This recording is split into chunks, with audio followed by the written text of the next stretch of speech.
What is going on, guys? Today we are looking at Schmelzer's end of an era card. It is a 93 left back. But first, a word from our sponsors. If you're tired of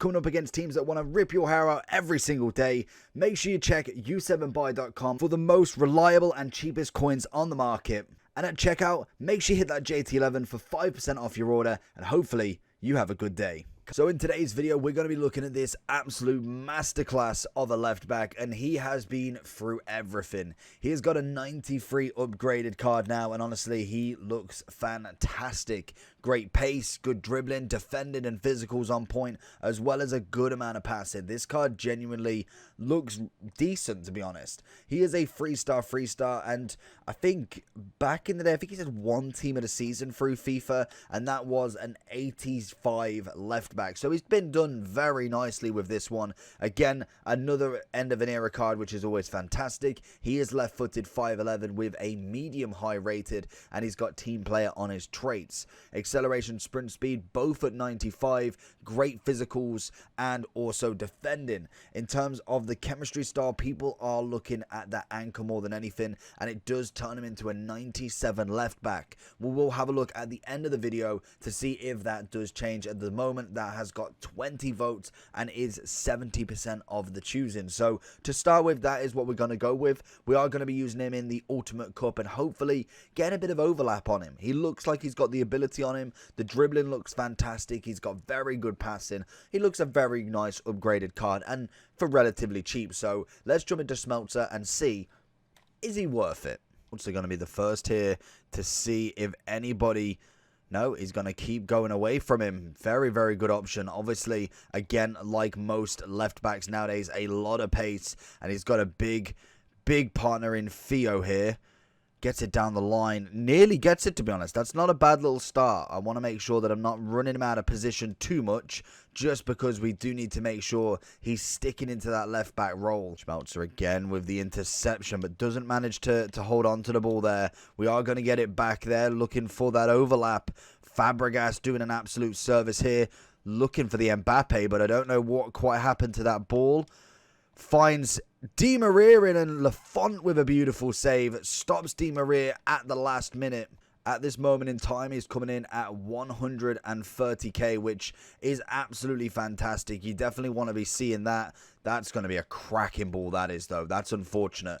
But 120k, I think they've done absolutely wonderful with these end of eras so far. That, for me, is it's nice to see that we're getting these big players. Like Schmelzer was a nice left back in the day. Got obviously for Dortmund, had a wonderful career there. Maybe not necessarily the highest rated left back in the world, but definitely put in a shift. Oh, we're going to get a very loose ball here. Let's see what we can do in terms of a little bit of a left wing back jobby.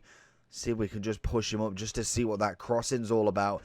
Everybody is in there, and that is a stunning ball. And that's what I mean. Sometimes if you're playing a 5-back, if maybe you've got a 3-back, it could work. We do it. Penalty in the 18th minute. I think Schmelzer's got to step up. End of an era. The review is set for him. I don't think he's got many penalties, but 70. You've always got to give a hit and hope, haven't you? We're going to go left here.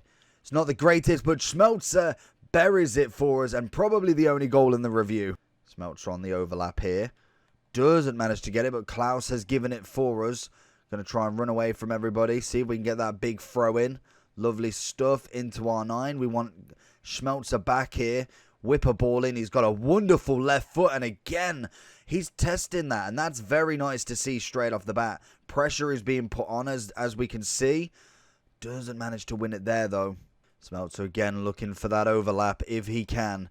We're going to find into R9. Schmelzer's going to look for the ball, and the keeper, I don't know, I think that's a little bit of a foul if I'm telling me. Schmelzer first to the ball, lovely challenge. He's got a nice little ball control on him. That's definitely something that we can see straight off the bat. Little bit of strength, which is always working quite nice in his favour.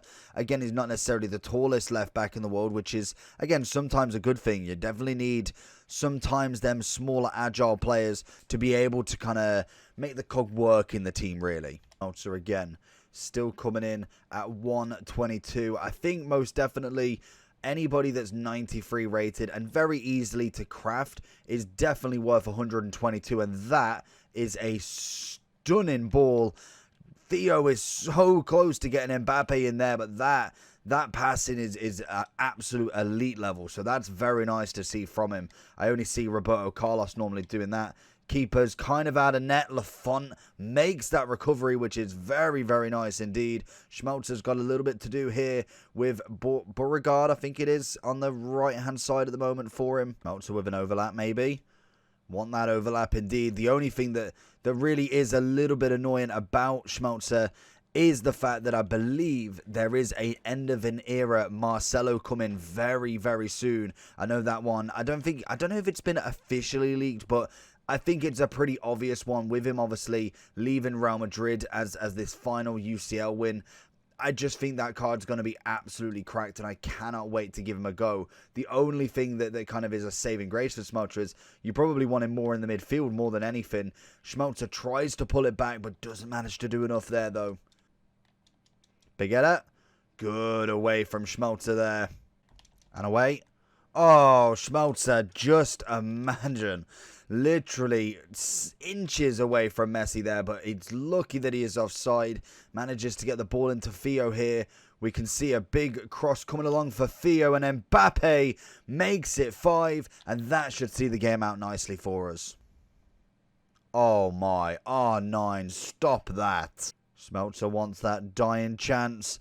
It's not been given to him. Finds the finesse outside the box, and Lafont is there as we are toying with this guy in the final minute of the game. So then, if we're going into the overall for him, just quick look at the SBCs. We've got an 86 with 1 Bundesliga, 50 Chem, standard, an 83, 1 team of the season, or in form with a Dortmund player, and 70 Chem. Pretty standard SBC, and you get yourself a 93. I think that's personally very, very nice fodder, and honestly, he's a nice card. If you're looking for your Bundesliga team and you don't quite have a Alphonso Davies, then this guy will do the job for you. With that anchor, you get a very well-rounded left back there. He's already got a good amount of dribbling that really doesn't need that much of an update. Passing-wise, looking really good. Vision on the little bit of a poor side, but again, everything else is so high rated. I think that's going to be just a little bit of tweak really more than anything. In terms of left backs in the Bundesliga then, you obviously have Alphonso Davies coming in at around about the same price now. Team of the seasons have absolutely hit the floor recently, so expect a lot of very cheap players now, and SBCs hopefully will follow suit. We'll see how it goes, but realistically, you've got the top 3 here. You've got Rosalion as a fantasy and Gunter as a captain, and I'd say they're probably the only ones. Guerrero just wasn't quite hitting it for me, and you do have 2 more Davis cards, but you're definitely going to be looking at that team of the season. I would say Alphonso Davies team of the season as a left wing back would be better, but Schmelzer defensively was absolutely solid. He's got the 3-star, which, again, I would love a weak foot upgrade. That would be actually really, really beneficial for him and would take him to that next level. But everything else is absolutely superb. I think at the very minimum, now he's coming in at 109. It just gets better and better. But now we've got the upgrades coming tomorrow. We've got this SBC until the 12th of July. You just can't miss this card. The end of eras have been good so far. Di Maria being the most expensive, but a very nice card. We then had Mata and Fabregas as the 2 objectives. And then also yesterday we had, and I cannot remember his name, I don't know, Insigne. We had Insigne yesterday, who was a great version of the card, but Schmelzer today is a very good left back, and hopefully we will get a Marcelo soon, and keep these coming, because end of era cards are always nice. Big upgrades on cards that we haven't seen all year. As you can imagine, we've got a 71 version of him, now we've got a 93. So let me know down below if you are going to be completing Schmelzer. Overall wise as a left back, I'd give him a solid 9.6. I think there's a couple that I would prefer in the likes of Roberto Carlos. I would prefer Davis personally from a standpoint. Cancelo is absolutely cracked. And then also there is, I'm losing the name of him, but I know he's on the tip of my tongue. Theo Hernandez. Obviously, incredible left back, but coming in to pay that price. And also a big shout out to Nuno Mendes as well. So let me know down below if you're going to be completing Schmelzer. Like and subscribe on this video, and I'll see you all again tomorrow for the next review on the channel. Take care.